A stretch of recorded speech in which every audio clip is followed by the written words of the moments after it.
The pump was already running when he pulled in. Cassandra Vela heard the truck before she saw it, that particular growl of a V8 engine modified just enough to announce itself without crossing into the kind of thing that drew tickets. She didn't look up. She was watching the numbers on the gas pump scroll past $30 on a tank that held 32, and she was thinking about the drive back to Beaumont Parish, 61 miles of two-lane highway in a car whose heater had stopped working sometime in February, and whose driver's side window she'd been keeping sealed with a strip of weatherproof foam tape from the Ace Hardware on Millbrook Road. It was the first week of November, 41 degrees by 7 in the morning. She heard his door, she heard boots on asphalt, she was still watching the pump. Lord have mercy. She didn't respond, the pump clicked off at 3180. Honey, is that thing legal? She lifted the nozzle, replaced it in the cradle, pressed the button for her receipt. The machine made a grinding sound and produced nothing. She pressed it again. I'm serious. I'm asking you in all seriousness whether that vehicle has passed inspection in the state of Louisiana. She turned then because the receipt wasn't coming and she'd need to go inside for it, and turning meant she'd see him whether she wanted to or not. Boyd Mackey was 6'2" and had the kind of gut that sat high and hard, not the soft accumulated kind but the dense kind that comes from decades of eating whatever you want because no one around you has ever said otherwise. He was in civilian clothes, dark jeans, a fleece vest with a hunting brand logo, boots that were clean, which meant he wasn't going out to the property today. He had a styrofoam cup of gas station coffee in one hand and he was looking at her 2003 Honda Civic with the expression of a man who discovered something personally offensive on his shoe. The car was bad, she'd grant him that. The front bumper was held on by two zip ties and a strip of aluminum tape that had begun peeling from the left corner. There was a crack running the full diagonal of the rear windshield that she'd filled with clear nail polish to keep it from spreading, which had worked exactly as well as you'd expect. The passenger door had a dent the size of a dinner plate and a color that didn't quite match the rest of the body because it had been replaced at some point by a previous owner and never properly blended. The driver's side mirror worked but sat at a permanent angle because the electric motor in it had given out, so she'd wedged a folded business card beneath it to hold it in position. It runs, she said. Barely, I'd guess. He was smiling. It was the smile of someone who knew they were being watched and was performing for an audience that wasn't there. You need help, you need me to call somebody. I'm fine. Because I can have dispatch run you somebody from Tommy Guidry's shop, they're right there on. I said I'm fine. He looked at her then. Really looked the way men like him do when a woman doesn't give them what they expected. Not angry, not yet, more like recalibrating. He took a slow sip of his coffee and studied the car another moment, shaking his head with the theatrical sadness of a man who had never in his life worried about money and had confused that for virtue. You live out this way. Passing through. He didn't believe her. She could tell from the way his eyes moved down to her license plate, which was Louisiana, which didn't match passing through from any direction that made obvious sense at a pump on Route 19 near the Beaumont Parish line. Drive safe, then. He went inside. She stood a moment in the cold, her breath moving in small white clouds, and then she went inside too, stood behind him in line without him noticing, got her receipt from the attendant and went back out to her car. She sat in it for 45 seconds, which is a long time when you're sitting still in 41-degree weather with no heat. And she watched Boyd Mackey through the plate glass window of the gas station as he laughed at something the attendant said and laid 2 20s on the counter and waved off the change. She started the Civic and drove back toward Beaumont Parish. She'd been in the parish going on 7 months. The task force had a name, Titan, which stood for something she could never remember without looking it up, and it operated out of a converted insurance office on the second floor of a building in Lafayette that smelled permanently of old carpet and the particular chemical flatness of fluorescent lighting that had been burning 12 hours a day for 30 years. There were 6 of them on the core team. 2 from the D, 1 from the U.S. Attorney's Office, a forensic accountant from Finson named Gerald who wore the same green cardigan every single day, a deputy from the state police who mostly handled the liaison work with local departments, and Cassandra, who was IRS Criminal Investigation and was, by the operating structure of the task force, officially designated as the lead financial analyst. Officially. Her actual designation, which lived in a document she'd signed in Washington 14 months prior and which had not been discussed aloud in her presence since, was Special Agent in charge of undercover operations, Beaumont Parish component. She'd taken the cover of a paralegal at a small civil practice in the town of Harkin, the parish seat. The firm did wills and property disputes and the occasional personal injury case that went nowhere, and it was run by a man named Arsenault who knew she wasn't really his paralegal and had been compensated for the inconvenience in ways that didn't involve cash. She answered phones. She filed documents. She drove the broken Civic, which she'd purchased for $800 from a lot in Opelousas, and which she'd specifically chosen for being exactly the kind of car that rendered its driver invisible. Boyd Mackey was the sheriff of Beaumont Parish. He had been for 11 years through 2 elections that were less contests than confirmations. He had 217 sworn deputies, a budget that had grown 43% over his tenure, and a jail population that had nearly doubled over the same period, not because crime in Beaumont Parish had gone up, but because Mackey had been quietly renting bed space to the Federal Bureau of Prisons to house overflow detainees from the Eastern District, a practice that generated roughly $900,000 annually for the parish and which required, it turned out, a significant amount of paperwork to account for, paperwork that the forensic accountant Gerald had been studying for 8 months with the focused attention of a man who had found something he could not explain away. The money came in clean, that was the problem. It came in so clean you almost missed the dirt underneath it. What Gerald had found eventually in a spreadsheet that cross-referenced JPay inmate transaction records with county depository accounts, and a shell entity in Delaware called Prior Beaumont Administrative Services LLC, was a consistent skimming operation. Not large amounts per transaction, between $40 and $200 at a time. But across 4 years and roughly 3,000 inmate accounts, it added up to something north of $2.3 million that had moved, indirectly, through a series of LLCs and a cryptocurrency exchange account registered to a man named Kevin Guillory who had been Boyd Mackey's college roommate at LSU and who had not filed a federal tax return since 2019. That was the financial case. Alone, it might have landed Mackey a settlement, a fine, a resignation. But the D component had developed something else, something that had come out of a separate investigation in Baton Rouge and had landed in their lap like a gift you weren't sure you wanted. Boyd Mackey had been, for at least 3 years, actively tipping off a distribution network operating out of the western end of the parish whenever the state police or neighboring departments were planning joint drug operations in his jurisdiction. He hadn't been paid in cash. He'd been paid in the kind of social insulation that's harder to quantify, problems made to go away, favors banked, a nephew whose due had been handled, a girlfriend whose prior felony had been quietly suppressed during a background check for a state job. The corruption was not the dramatic kind, it was the mundane kind, which is the kind that lasts. Cassandra had been building her piece of this for 7 months. Her piece was the relationship work. The IRS had put her in Harkin because financial crimes of this type require proximity. You need to see where people eat, who they eat with, what they talk about at the hardware store, who avoids eye contact at the parish council meetings she'd started attending in September. You need to know the texture of the place before you can understand what's been deformed in it. She knew by November that Boyd Mackey ate lunch every Tuesday and Thursday at a place called Remise on Main Street, always the same table, always facing the door. She knew he drove a 2022 F-250 registered to the parish for official use and a personal vehicle, a black Chevrolet Tahoe, that he parked at his property on Bellevue Road.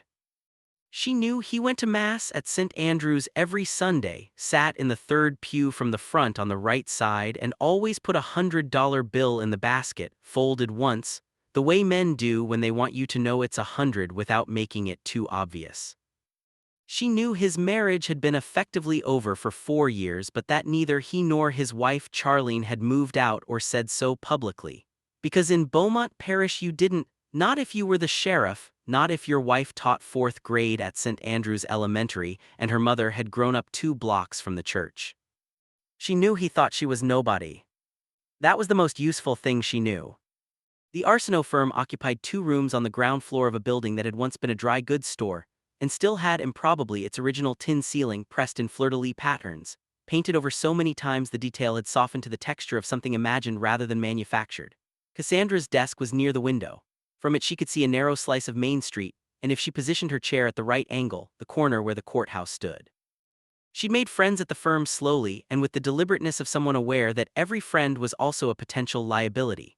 There was Arsenault's paralegal, the real one, a woman named Darlene Fontenot who was in her late 50s and had worked there 22 years and knew exactly how long it had been because she'd started the week her youngest left for college, and she marked time that way. Darlene brought calashes on Friday and had a habit of narrating whatever she was reading aloud at a volume she didn't seem aware of. She was, also, a woman who had lived her whole life in Harkin and knew everyone in it in the way that comes from decades of low-grade observation, not gossip, not exactly, but the kind of accumulated knowledge that doesn't have a name. Darlene had been the one, in September, who'd mentioned without being asked that Kevin Guillory had bought a camp on the Vermilion 2 years ago, and that Boyd had been out there hunting every other weekend through December. Cassandra had written it down that evening, back in the apartment on Cypress Street she rented month to month, sitting at a kitchen table that wobbled if you leaned on the right side. She had a system for her notes that didn't look like a system, a paper journal with a fleur-de-lis cover that she'd bought at the gift shop on the courthouse square, which she kept in a tote bag she carried everywhere, which contained nothing that couldn't be explained by her cover. The actual documentation lived in a secure partition on a laptop that she accessed exclusively through a VPN and stored physically in a locked case beneath the bathroom sink. The task force met every 3 weeks. She drove to Lafayette in the Civic, which she had come to regard with something approaching affection, the way you feel about a piece of equipment that has never failed you in a crisis even though everything about it looks like it should.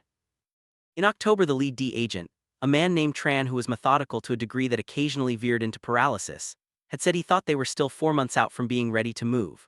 The U.S. Attorney's rep, whose name was Holloway and who had the focused impatience of someone who billed by the hour even when she technically didn't, had said she wanted to move by end of first quarter. Gerald, the forensic accountant, had said nothing, which was his way of saying he agreed with Tran. Cassandra had said she needed more time with the Guillory connection and that she thought moving too early risked the distribution network going dark before they could establish the full link to Mackey's tip-off pattern. Holloway had looked at her across the conference table with the look of someone who knows they can't overrule you but would like to register that they find you inconvenient. The meeting had ended with 4 months. She saw Mackey again 3 weeks after the gas station. She was coming out of the Piggly Wiggly on Tanner Street with 2 bags of groceries. She'd learned early that you had to actually buy groceries if you were going to use a grocery store as a casual observation point, because if you came in twice without buying anything someone would notice, and someone in Harkin always noticed, when his Tahoe turned into the parking lot and he got out with a woman who was not his wife. The woman was younger, mid-30s, blonde in the processed way that costs money, wearing a fleece jacket and jeans and the composed expression of a woman who had gotten used to being careful in parking lots. She and Mackey didn't touch.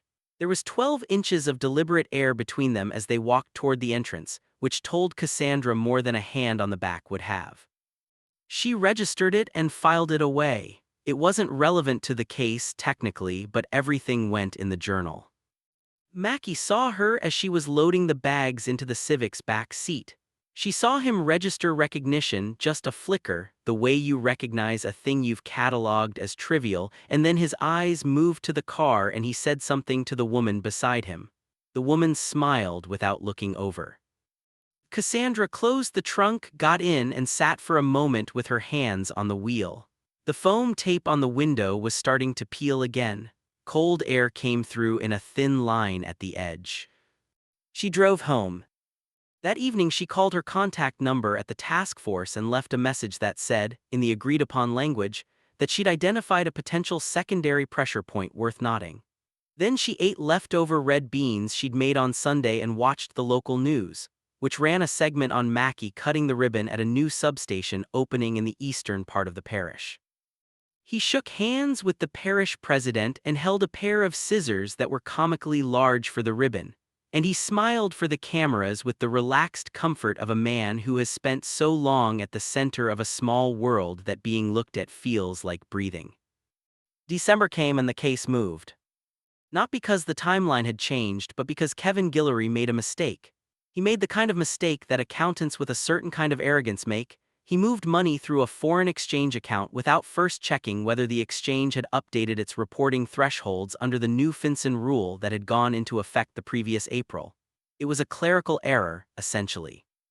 Two transactions of $9,800 each, the kind of split that telegraphs intent so loudly it might as well come with a caption, moving through an account that now generated automatic alerts at a dollar amount that had previously flown under. Gerald caught it in the regular data pull on a Tuesday morning and called Tran at 7:45. By the end of that week, they'd obtained a Title Roman III order on Guillory's phones. Cassandra was not told immediately, which was protocol. Her cover was intact and the task force's concern was contamination. If Mackey's network had any awareness of a federal investigation, the first place it would come from would be someone noticing that the woman who answered phones at Arsinoe's had been seen somewhere she shouldn't have been seen. They let her continue her routine for another 6 days before Holloway drove to Lafayette personally and sat across from Cassandra at a restaurant near the university and told her they were entering the active phase. "What does active mean in terms of my position?" Cassandra asked. "You stay in place. We're going to need you to get closer to the Guillory connection." "I don't have a Guillory connection." "We know we need you to develop one." She looked at Holloway. Holloway was one of those federal prosecutors who had gotten where she was by being precisely as aggressive as was necessary at precisely the right moments, which was a kind of intelligence Cassandra respected even when she found it uncomfortable to be on the receiving end of it. "How long?" "6 weeks, maybe 8. We want the camp." "The camp on the Vermilions." "The camp on the Vermilion. We believe there are records there, physical records, which is insane in this day and age, yes." And yet, Holloway folded her hands on the table. "We need eyes on the inside of that structure before we can request a warrant. The aerial photos gave us dimensions and a rough layout, but the judge wants more." "I'm not a trained surveillance operative." "No," Holloway agreed. "But you've been doing undercover financial work for 6 years and you haven't blown a cover yet, which is a better record than 2 of the people I considered for this slot." Cassandra drank her coffee. It was a chain place, not particularly good, but the cup was warm and that mattered. "6 weeks, she said, "and I do this how exactly?" "Darlene Fontenot's nephew hunts on the Vermilion," Holloway said. "He and Guillory have mutual acquaintances through the hunting club. We've mapped it. There's a path in socially. It just requires some patience and the right conversations in the right places. It requires me becoming someone who hunts. Or someone whose cousin hunts. The details are flexible." Holloway said it the way people say things that are going to be hard for someone else. Cassandra drove back to Harkin that evening in the dark, on the 2-lane highway, with the heater fan running on high and producing almost nothing, and she thought about what 6 more weeks felt like from the inside of a month that had already been going on for several years. It took 9 weeks, not 6. She had made friends, careful and gradual, with a woman named Tammy Fontenot, who was indeed Darlene's niece by marriage, and who was in her early 40s and worked as a dental hygienist and spent every free weekend from October through January on or near the water. Tammy was not a difficult person to like. She was direct in the way of people who spend their days telling other people to open their mouths wider, and she had a laugh that arrived without warning, a full thing that she didn't edit or apologize for. Cassandra had met her at the Pearl, a bar on the parish road that served as the de facto social center for a certain stratum of Harkin that was neither the courthouse crowd nor the working poor, a middle band of nurses and teachers and small business people and tradespeople who gathered there on Friday nights with the regularity of a tide. She'd been introduced through Darlene, who'd brought her along to a birthday gathering in mid-November as naturally as if they'd known each other for years, which was Darlene's greatest social skill, the seamless integration, the "oh, you two have to meet." She and Tammy had talked for 3 hours that first night. Not about anything operational, just life. Cassandra's cover life, which was detailed enough by then that she inhabited it without effort. She told Tammy she'd grown up in New Orleans, come to Harkin for a slower pace, found she liked it more than she expected. She talked about the job at the firm in the way people talk about work they find tolerable but not consuming.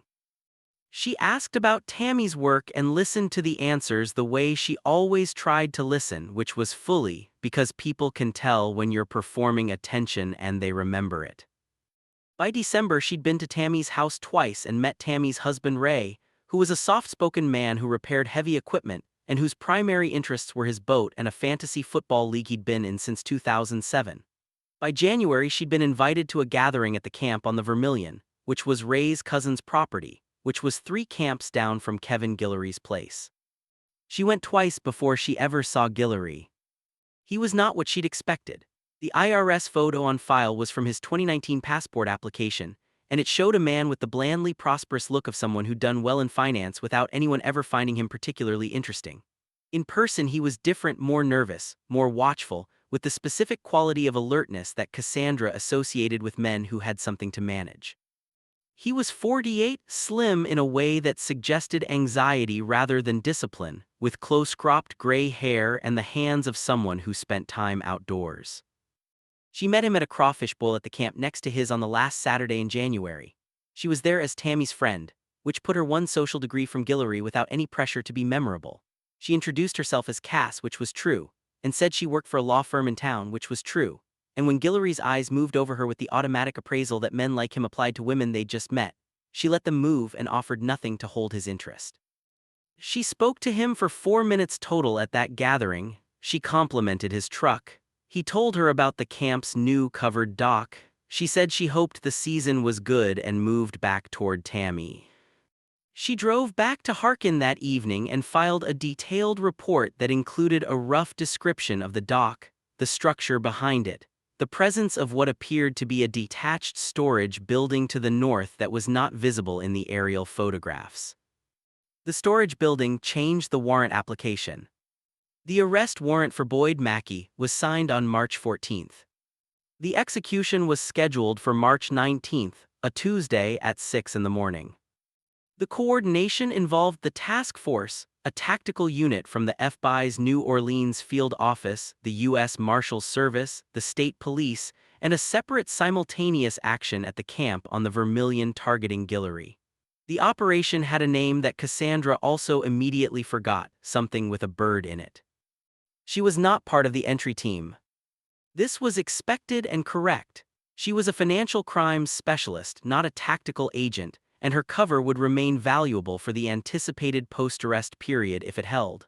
Her role on the day was to be in Lafayette, in the converted insurance office, monitoring the communication feeds and available as a subject matter expert if needed. She drove the Civic to Lafayette the night before and stayed in a motel near the interstate.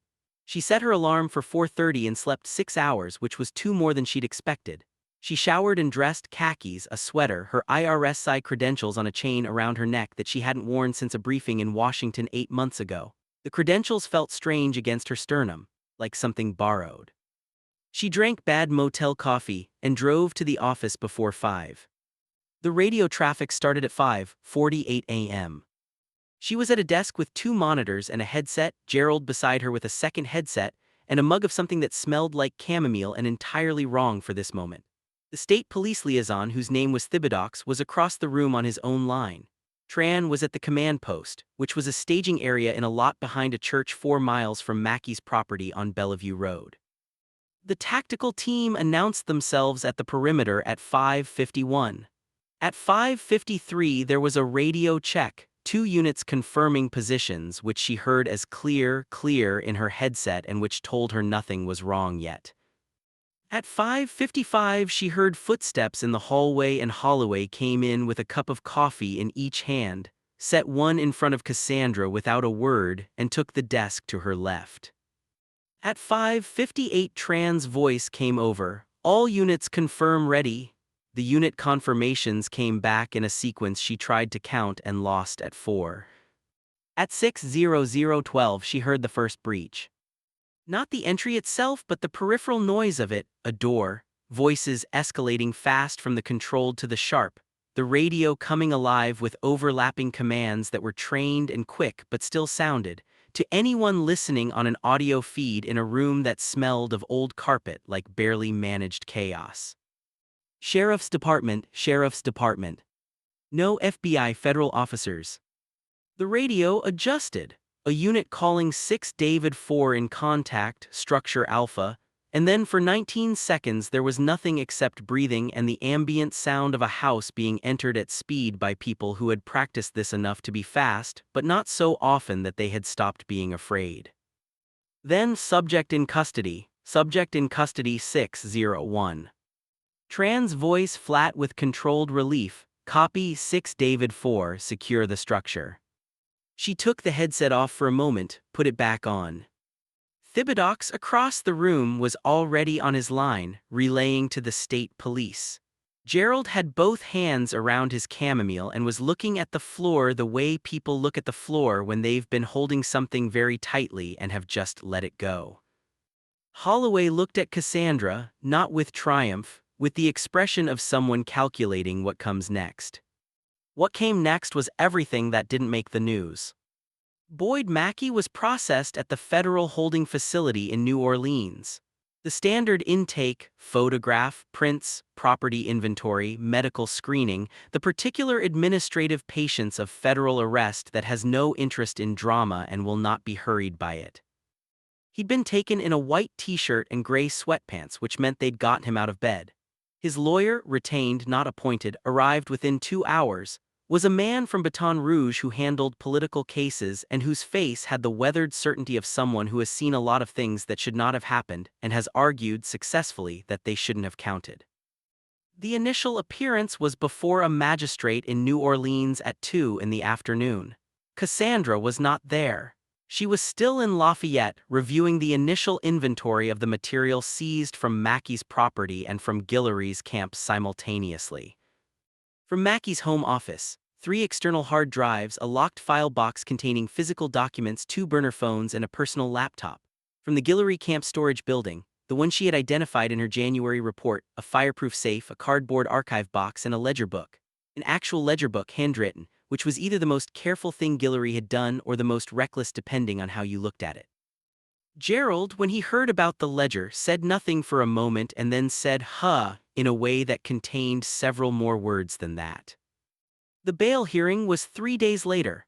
Mackey's attorney argued for release on his own recognizance based on his standing in the community, his 11-year tenure as a public official, the presumption of innocence. The federal prosecutor, not Holloway, a young assistant U.S. attorney named Parsons who was better at hearings than he looked, argued for detention. The magistrate set bail at $250,000 and required Mackey to surrender his service weapon, his passport, and his credentials. He was out within 24 hours. The story ran in the Baton Rouge Advocate and the Times-Picayune and was picked up by 3 national outlets, which treated it as a regional corruption story, the kind that runs on the day it breaks and then recedes. The local paper in Harkin ran it above the fold with a photograph that was 3 years old. The parish council released a statement that was 4 sentences long and said nothing 4 ways.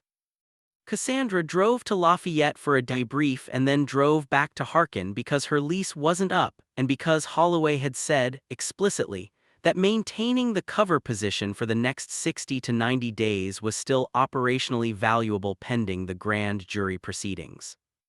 She answered phones, she filed documents, she ate lunch at a diner on Tanner Street that had good boudin and coffee that was reliably mediocre. Darlene brought collages on Friday. 2 weeks after the arrest, Cassandra was getting gas at a different station on the parish road she'd been rotating as a matter of habit when a truck pulled in behind her and she recognized the sound of it before she registered what she was recognizing. She did not turn around. She finished at the pump, replaced the nozzle, collected her receipt, and turned to walk to the driver's door. Boyd Mackey was standing at the pump beside her. He was in khakis and a pressed shirt, civilian, no vest, no badge. His face was the face of a man trying to control what his face did. He said nothing. She said nothing. She opened her car door. "You work at Arsenault's," he said. It wasn't a question. "I do." You've been there what 6, 7 months? About 7. He looked at the Civic. Something moved through his expression, not mockery this time, or not only that, something searching like a man pressing on a surface he'd taken for solid and finding it different. You ever talk to Kevin Guillory? She looked at him. The question was a test, offered with the studied casualness of someone who didn't have access to good options anymore. She let the silence sit for one full second before she answered. I don't think I know him, she said. Mackey nodded slowly. He wasn't sure. She could see that he wasn't sure, which meant he was operating on instinct, on the accumulated sense that something had been wrong in his world for longer than he'd understood, and he was backtracking through the faces he'd seen and trying to locate the place where it had come apart. His attorney would tell him later, she was certain of this, it's what good criminal defense attorneys do, to stop talking to anyone. Anyone at all. Don't ask questions, don't probe, don't try to figure out what they have because the trying is its own form of evidence. He hadn't gotten there yet. You drive that everywhere? He asked, with a vague nod at the Civic. And there it was again, the default thing, the small contempt that comes before larger thinking, the way a mind under pressure reaches for what's familiar. It gets me where I need to go, she said and got in the car. She drove out of the lot and onto the parish road and maintained 60 miles an hour for exactly 4 minutes before she reached for her phone and called the task force line. The interrogation of Boyd Mackey did not take place in a small room with a single light and 2 federal agents who played good cop and bad cop. It took place after the grand jury had returned a 16-count indictment on charges including honest services fraud, conspiracy to defraud the United States, wire fraud and money laundering, in a conference room at the U.S. Attorney's office in New Orleans. His attorney was there. 2 agents from the FBI were there. Holloway was there. Cassandra sat in on it with a legal pad and the understanding that she would not speak unless asked a direct question by Holloway. Her role was to know the financial documentation well enough to flag, in real time, any statement that required immediate follow-up. Mackey sat across from the agents in a gray suit that fit him well enough to have been recently purchased. His expression had consolidated into something controlled, the expression of a man who had spent 4 weeks being told by very expensive counsel that expression matters. He looked like a man at a deposition who knows he's at a deposition. The first hour was predicate. Who he was, tenure, responsibilities, a detailed timeline of his relationship with Kevin Guillory going back to college. His attorney objected to specific questions at intervals that were calibrated to look protective without looking obstructive. Mackey answered what he answered and declined what he declined with a flat, on advice of counsel that he'd clearly rehearsed. Then Holloway slid a document across the table. It was a spreadsheet, 47 rows, dates, amounts, account references. The FBI agent to Holloway's left, a woman named Ferris who had been on financial crimes cases for 12 years and had the bearing of someone who found it impolite to be impressed by anything, watched Mackey's face as he looked at it. He looked at it for 6 seconds. I'd like a moment with my client, the attorney said. Sure, Holloway said. They were given the room for 11 minutes. When they came back, Mackey looked the same on the outside and different in the way that's behind the eyes. These accounts, he said and stopped. Take your time, Holloway said. She was not being kind, she was being precise. I managed these accounts in my capacity as sheriff. Some of the transactions reflected there were routine disbursements that. Sheriff Mackey, Holloway's voice was level, we have the ledger. Mackey's attorney started to speak. Mackey put a hand on the man's arm, not to stop him, to steady himself. It was a small gesture, the kind you don't plan. The room was quiet. What is it you're offering? The attorney said. Nothing today, Holloway said. Today we're listening. They went another 40 minutes. Cassandra wrote 2 notes on her legal pad, both of which Holloway glanced at and nodded to. Mackey talked around the edges of things, which was his right, which everyone in the room understood was his right and also was telling. He talked about Guillory, the way a man talks about someone he has decided in the past several weeks is responsible for things that were in fact a collaboration. He did not talk about the distribution network. He did not, by any sign or signal, acknowledge that he knew anything about the D component of the case, which was either strategic or meant that the information compartmentalization had held, and he genuinely didn't know how much they knew. When it ended, Mackey stood and buttoned his jacket and looked across the table with the look of a man sorting through what remained of a certain kind of dignity. His eyes moved to Cassandra for the first time since the session had begun. She was capping her pen. She met his look without expression. She'd seen it in people before, the moment when the pieces finish assembling themselves in someone's mind. Not recognition exactly, more like a closing. He looked back at Holloway. He extended his hand, which Holloway did not take. He walked out. The trial was scheduled for the following November, which put it 13 months from the arrest, which was fast for federal court by any reasonable standard. Holloway's team moved efficiently.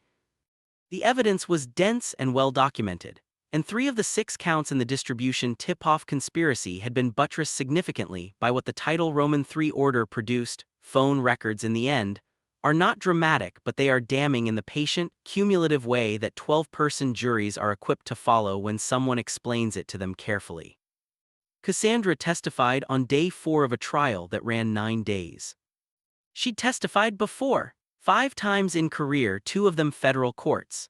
She knew the preparation, knew the walk from the waiting room to the door, knew the specific acoustic quality of federal courtrooms, the way sound behaves differently in rooms with high ceilings and good HVAC, how your voice sounds slightly more deliberate than you intend it to. She was on the stand for 2 hours and 40 minutes, predominantly on the financial documentation. Mackey's attorney cross-examined her for 40 minutes and landed nothing significant, which was not because he didn't try. He went after the methodological chain of custody for the FinCEN data. He questioned the Delaware LLC incorporation timeline. He tried to establish reasonable alternative explanations for 2 of the specific transactions. She answered each question the way she'd been trained to answer questions on a stand, directly, without elaboration, without the anxious tendency to over-explain that a jury reads as defensiveness. He did not ask her about the Civic. He did not ask her about gas stations. The trial was not a place for the story of how this had begun and what it had looked like from inside those 7 months. Trials are not about story, they're about evidence, and the evidence did not require her story. She was excused at 4 in the afternoon. She took the elevator to the lobby and walked out of the building into what was, improbably, a warm November day in New Orleans, and she stood on the sidewalk for a minute and felt the sun on her face and thought about nothing at all. Her phone had a text from Gerald that said the jury looks engaged, which was the most he ever said about anything and which meant, from Gerald, that he liked the odds. She took a cab to the airport and flew to Washington. The verdict was guilty on 12 of the 16 counts. The 4 acquittals were on procedural grounds, 2 of them related to a disputed chain of custody on evidence from the Guillory camp that Mackey's attorney had contested competently and persistently, and had, in those 2 instances, succeeded. 12 counts. Mackey's sentencing was scheduled for February. The guidelines on the conspiracy counts alone put him at between 8 and 11 years before any adjustments. Guillory, who had entered a cooperation agreement in October, was looking at a substantially lower number, and had provided in his cooperation the information that the D needed to roll up the distribution network, which had resulted in 7 additional arrests in 2 parishes and a separate indictment in the Eastern District. Cassandra was in Washington when she heard the verdict. She was back at headquarters, back in her office with the window that looked at the parking structure, back to her caseload that had continued generating work in her absence because federal financial crimes do not pause for individual assignments. A deputy on her team, a young agent named Esperanza who was 2 years out of the academy and still had the visible enthusiasm of someone who hasn't yet been worn smooth by process, told her the news with the barely suppressed energy of someone delivering a result she expected to be celebrated. Cassandra thanked her and went back to the spreadsheet she'd been reviewing. She was not cold, she was not indifferent. She felt the thing she always felt at the end of a long case, which was not satisfaction exactly, but something more like the cessation of a particular kind of tension, the tension of holding something complicated together over time while everything around you continued being its ordinary self. It's not elation. It's more like putting down something heavy that you'd stopped noticing you were carrying. She thought about Harkin once in a while. She thought about the calashes and the pearl on Friday nights in the courthouse square with the live oak in front of it that had to be 200 years old, and which dropped its leaves in a parish that was warm enough that this still surprised her every year she'd been in the South. She thought about the vermilion in January, the gray light on it, the way the current moved over the stumps near the bank. She thought about driving the two-lane road at night with no heat and the foam seal at the window holding. She called Darlene Fontenot once in December to tell her she'd been reassigned and wouldn't be coming back to the firm. Darlene said she'd figured something like that might be coming. Darlene said she hoped wherever she landed treated her right. Cassandra thanked her and meant it. The Civic she'd turned back to the asset forfeiture lot in Lafayette in April after the arrest. The lot attendant, a bored man in his 60s, had written 2003 Honda Civic on the intake form and looked up and said barely, the way someone says something they've said before and find satisfying. It ran fine, she'd said. The sentencing for Boyd Mackey happened on a Tuesday in February, which meant the courthouse was full in the way that federal courthouses are full on unremarkable Tuesdays. Not for this, but for the ordinary catalog of American legal proceedings that go on without any particular notice from anyone who isn't directly involved. She was not there. She'd submitted a statement to Holloway's office that was incorporated into the presentence documentation, which is standard. Her name appeared in the public record and had appeared in the press coverage in ways that were accurate and spare. She was in Washington. She was in a meeting about an unrelated case, a real estate development company in Maryland that had been washing money through a chain of nail salons when the text came through from Holloway. She glanced at it under the conference table. 9 years 3 months, no prob, reporting March 1, thought you'd want to know. She put the phone face down on her thigh and looked back at the projection screen where a junior agent was walking through a timeline of transactions. 9 years 3 months. She tried to think of what she felt about that and found that it didn't resolve into a single thing. It wasn't nothing, but it wasn't the thing the movies had prepared her for. Boyd Mackey was going to spend 9 years and 3 months in federal custody and come out 63 years old into a parish that would have moved on from him with the efficiency that small communities achieve when they've decided a chapter is over. His wife Charlene was already, she'd heard from Thibodeaux, living with her sister in Lafayette. The department was operating under an interim sheriff appointed by the governor. The parish council had voted to commission an independent audit of the bed space revenue program. Things moved on, they always did. The machine of it was impersonal and enormous, and her contribution to it was one case among thousands of cases and could not be understood from the inside of it, not really, not from where she sat. The meeting ended and she gathered her papers and walked down the hall to her office and sat at her desk and looked at the parking structure. She thought about a morning in November, standing at a gas pump in 41-degree weather with no heat in her car and a man telling her, without looking too closely at anything, that she was nobody in particular. She opened the Maryland file. Outside, it was raining in Washington the way it rains there in February, cold, persistent, unremarkable, with the quality of something that expects nothing back. She turned a page. And